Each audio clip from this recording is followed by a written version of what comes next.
What is happening, everybody?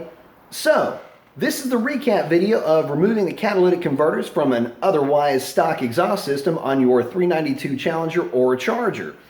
And the purpose of this experiment was to see if the car would pick up any horsepower or any torque on a dyno, if there would be any gains to be realized on the drag strip, and if this would be a viable alternative to buying long tube headers, because let's face it, you guys with long tube headers are either running with no cats or those metal substrate catalytic converters.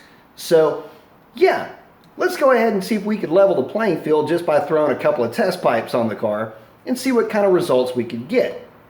So what are those results? Well, happy to report the car ran off a string of 1160s at just at or barely under 117 miles per hour. Now, we have to compare that to the control runs that we were making with the catalytic converters on the car, and in those runs it was running 1170s at just over 116 miles per hour. So the total gain was about 1/10 of a second, and the total mile per hour gain was about 3/4 of a mile an hour on average throughout the course of the night. Where most of this car's ET was picked up though was in the 60 foot. The removal of the cats picked up 0 horsepower over having catalytic converters, but it did pick up torque down low.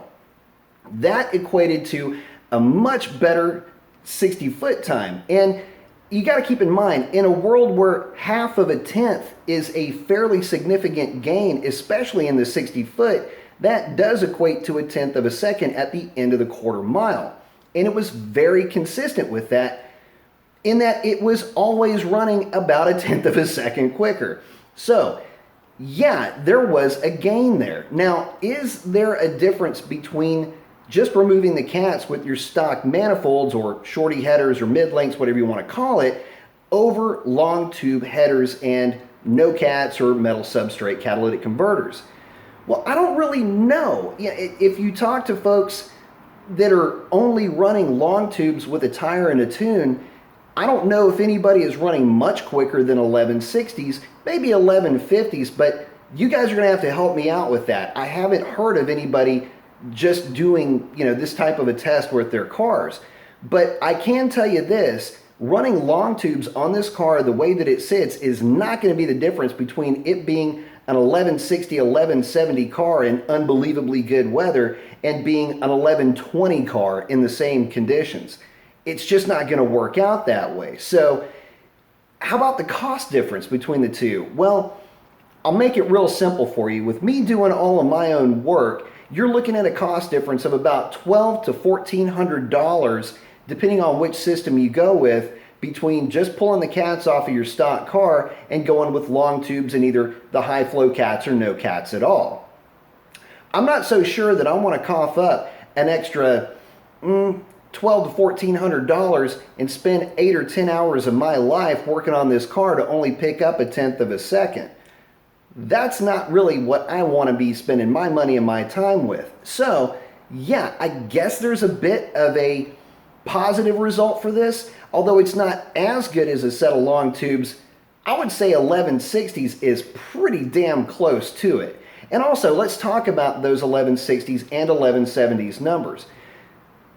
The 1160s, because they were run in a DA of about -500 versus the roughly -1000 of those 1170s, and also considering I was playing with a bit of a headwind when I was running 1160s, I've got to consider that into this whole, is it worth it, is it not, just in terms of removing the catalytic converters in general. Well, I'll tell you something. I would say that it's worth it in that you're not really modifying the car too far away from stock that you can't easily put it back to stock at any time. And it's not going to take you any real amount of time to do it. So yeah, I would say it would be worth it for that. But you do have to have a tune on your car already to run this type of a setup. So you will still have that expense no matter which way you choose to go. I'm also a little bit on the fence as it pertains to, would I do it again? Because any changes that I make in the tune could have been done with this car having cats or not having cats. And when it was on the dyno, basically all we did during that testing was remove a little bit of the knock retard sensitivity out of it and bumped up fuel just a little bit. That was it. That could have been done with the cats on the car. So yeah, I guess some of the gain might have been with the tune, although the dyno wouldn't show it because it didn't pick up any torque or horsepower with the changes that were made. Basically, the changes that were made to the tune were more for, to make the tune a bit safer. You could almost say that it was a little bit softer after we made the changes to the tune. So yeah, again, the results are kind of starting to lean in one direction.